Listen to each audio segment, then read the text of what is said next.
सून आहे ना. बरं, तुम्हाला कसं वाटलं तुमच्या पोराचा संसार, तुमच्या सुनीचा बिझनेस पाहून? एकदम छान वाटलं. मी तर पाहिल्यावरच म्हटलं छान आहे म्हणून. आई जर बोललो मी आणि लोक कसे घरी येऊन येतात मग हे त्याचं. आता ते पोरगी आली होती ज्वेलरी घ्यायला आपल्या इथं.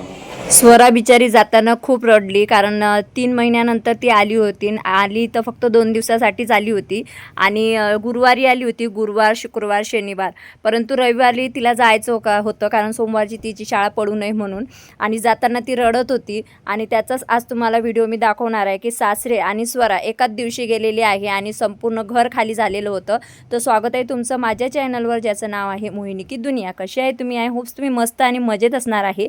तर हा व्हिडिओ ना स्वराजचा वाढदिवस झाल्यानंतर मला वाटते 17 आणि 18 अशा 2 दिवसाचा आहे की 16 की 17चा आहे. तर तेवढं तुम्ही समजून घ्या. तर इथं सगळ्यात अगोदर सकाळ झालेली होती, तुम्ही बघू शकता. आणि घरात एवढा पसारा झालेला होता, खूप पसारा झालेला होता. त्याच्यामुळे माझ्या आईने सकाळी चहा केला, नाश्ता केला, सासऱ्यांना पण नाश्ता चहा दिला. आणि माझी मावशी, माझी आई आणि माझे सासरे मस्तपैकी गप्पा गोष्टी करत होते. स्वराजला जी गिफ्ट आलेली होती ना सायकल, तो ते खेळत होता. स्वरा माझी शूट करत होती आणि मी इथं घर क्लिनिंग करत होती. त्यांना म्हटलं तुम्ही निवांत बसा. बिचाऱ्या दोघी पण आल्या तेव्हापासून एवढे काम करत होत्या ना की मी फक्त आराम करत होते. मला फक्त घर क्लीन करणे, पसारा आवरणे आणि माझे जे ज्वेलरीचे कस्टमर आहे त्यांना रिप्लाय करणे. परंतु खरंच स्वराजचा वाढदिवस असल्यामुळे ना 3-4 दिवस कसे गेले ना ते कळलंच नाही. म्हणजे एवढे घरात पाहुणे होते आणि सासरे आले होते, माझी आई आली होती ना, ते बघून मला खरंच खूप छान फील होत होतं. तर या ताईचा म्हणजे ह्या सूर्योदय वृद्धाश्रम जे मी तुम्हाला नेहमी सांगत होती असते, हे त्यांच्या ह्या संस्थापिका आहेत. आणि 5 तारखेला यांचा वाढदिवस झाला आणि मला ना माझ्या प्रत्येक प्रॉब्लेममध्ये त्या एवढ्या छान मार्गदर्शन करतात. प्रत्येक प्रॉब्लेमचं सोल्युशन त्या आहेत.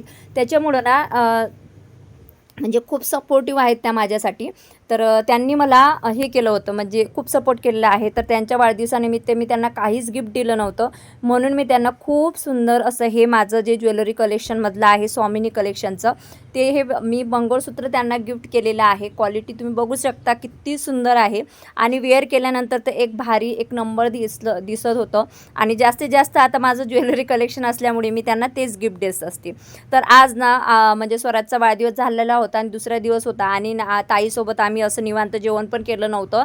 तर म्हणून म्हटलं आज आईनं ना मस्त आमच्या विदर्भ स्पेशल म्हणजे खांडोळीची भाजी केली होती आणि तेच जेवण करण्यासाठी मी ताईंना आणि म्हणजे मायाताई आणि छायाताई या दोघींना पण बोलावलेलं होतं.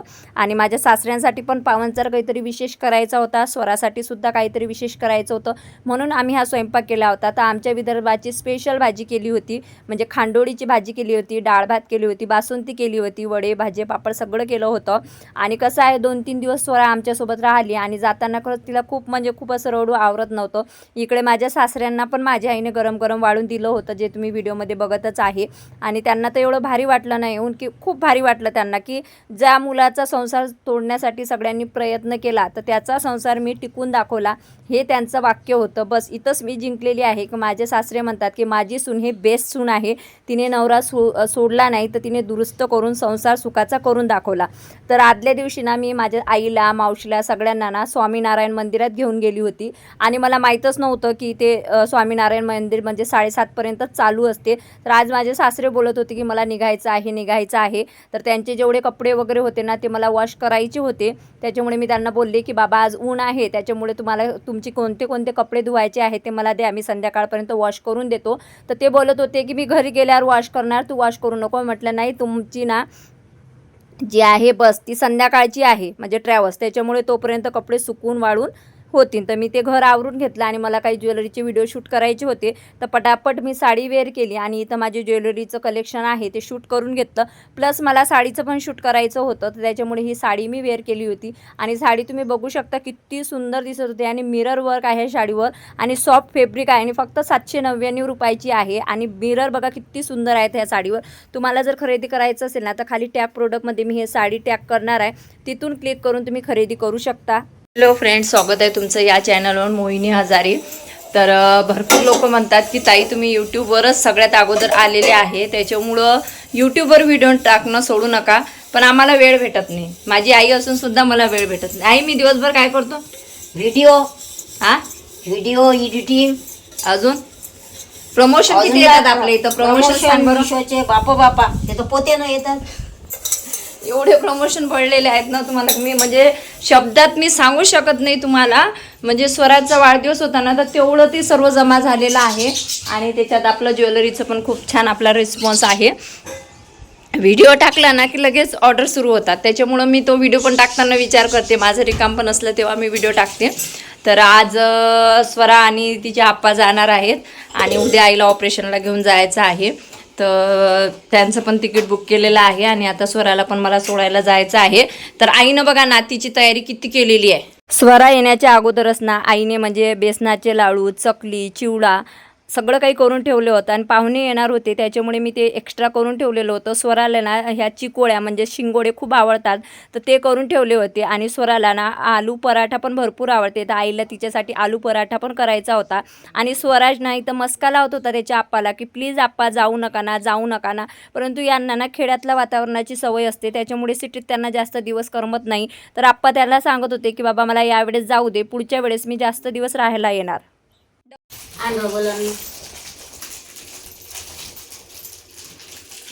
फ्रेंड्स, तर आता आमची स्वरा जात आहे सासरी. तर तिच्यासाठी बघा आईने चिवडा केलेला आहे. आणि हे काय शंकरपाळी आणि बेसनचे लाडू तिला खूप आवडतात.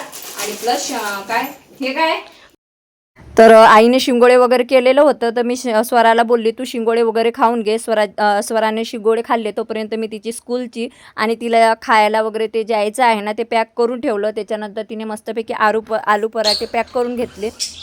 हां, मोबाईल द्याय पहिली तिने. मोबाईल नको देऊ, मोबाईल नाही पाहिजे म्हणते ते. मोबाईल पाहिजे असेल तर तिनं हसाव. आई तर रडून आली, आई तर रडून आली. मला रडून दाखव कशी रडा लागते. इकडं बा,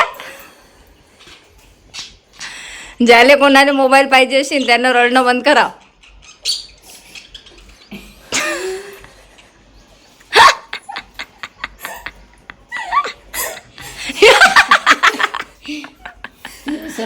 मोबाईल फ्रेंड्स, अशा पद्धतीने ह्या पोरीने माहिती आहे काय आली तेव्हापासून माझ्यासोबत एक फोटो पण नाही काढलेला आहे.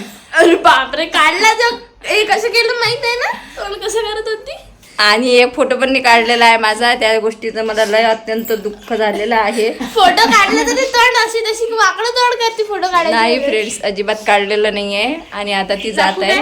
दाखवू काय फोटो.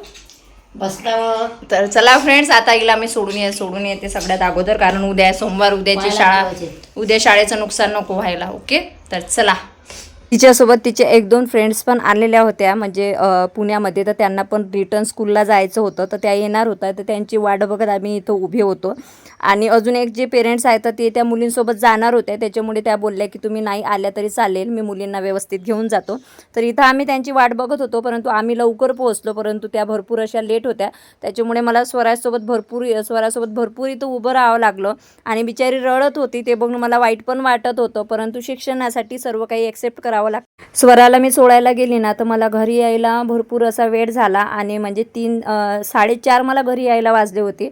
आणि स्वयंपाक करून ठेवलेला होता आईनं. नंतर मी आल्या सगळ्यात अगोदर स्वयंपाक म्हणजे जेवण करायला बसली, तर आईने मस्तपैकी आज भाकरी केली होती आणि पातोडीची भाजी केली होती, प्लस सलाद होतं आणि हिरवा ठेचा पण होता. तुम्ही बघू शकता खूप मला उशीर झालेला होता. आणि जोपर्यंत ते पॅरेंट्स आले नाही आणि गाडी निघाली नाही ना तोपर्यंत मला थांबावं लागलं. आणि ते गाडी निघाल्यानंतरच माझ्या जीवात जीव आला.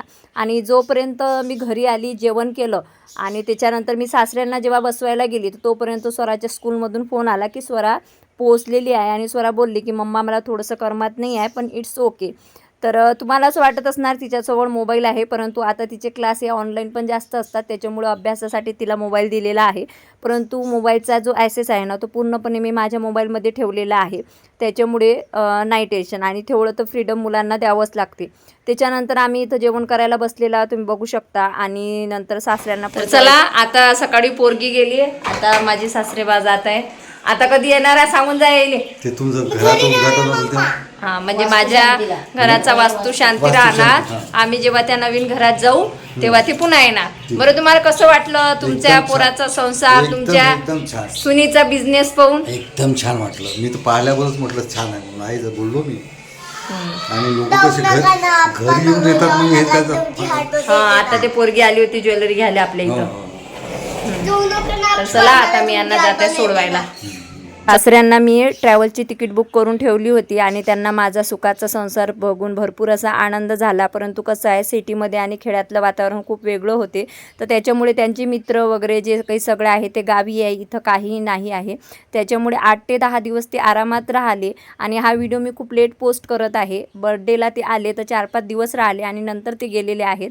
उलट मी तर त्यांना अजून फोर्स करत होते की थांबा, परंतु ते बोलले मी जेव्हा घराच्या वास्तूला येणार ना तेव्हा मी जास्त दिवस थांबणार, कारण आम्ही येणाऱ्या गुढीपाडव्यापर्यंत आमच्या घरात जाणारच आहे. त्याच्यामुळं अजून त्यांना पुन्हा यावंच लागणार आहे.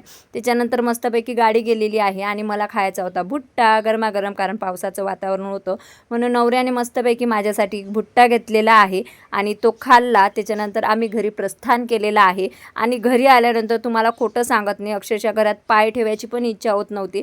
कारण आदल्या दिवशी मावशी गेली, त्याच्यानंतर दुसऱ्या दिवशी स्वरा गेली, नंतर सासरे गेले, तर संपूर्ण घर खाली झालं होतं. आणि स्वराज पण विचारत होता माझी दीदी कुठे आहे, आप्पा का नाही थांबले. परंतु आता कसं आहे, ते थांबले नाही, त्याला मी काहीच करू शकले नाही, म्हणजे माझा काही उपायच राहिला नाही. तर तुम्हाला कसं वाटलं ते कमेंट बॉक्समध्ये मात्र मला नक्की सांगा. आणि कसं आहे, जेव्हा मुलगी आईबापापासून थोडीशी दूर होते तर रडतच असते, परंतु तिच्या उद्याच्या भविष्यासाठी आजचा निर्णय घेणे खूप आवश्यक होता आणि नंतर ती हसत गेलेली आहे. पाठवू बर, पार्सल करून दे आप्पाच्या घरी. चला तर खूप दिवसांनी आमचं घर आता खाली झालं. 4-5 दिवस खूप करमलं. स्वराजच्या वाढदिवसाची धूम होती, त्याच्यानंतर पाहुणे होते, तर पाहुण्यांना एकदम मी कोणालाच जाऊ दिलं नाही, म्हटलं घर खाली होणार. मग आदल्या दिवशी माझी मावशी गेली, नंतर मग स्वराला आज पाठवणं आवश्यक होतं, कारण आजचा संडे आहे आणि उद्या तिची शाळा आहे, तर त्याच्यामुळं. आणि लगेच मग माझे सासरे पण गेलेले आहे, स्वराचे आप्पाजी गेलेले आहेत आणि घर आता पूर्ण खाली झालेलं आहे. तरी आई आहे आपल्याला सोबती अजून 1-1.5 महिना. मी पण आणि मग स्वराज त्याच्या आजीसोबत गावाला जाणार आहे. मी आजीसोबत जाणार आहे ना? हां. जाशील, चांगला राहशील ना बाबू? चांगला कुठे चालली? मी इथंच राहतो, तू चालला जातो आजीसोबत. नाही, तू कुठे चालली जाते म्हणे. तर चला, आता करमत तर नाही, आपण करमावं लागणार आहे ना बाबू? हां. चलो बाय बाय, गुड नाईट म्हण. Good night, bye bye, good bye. आम्ही चाललो गावाला.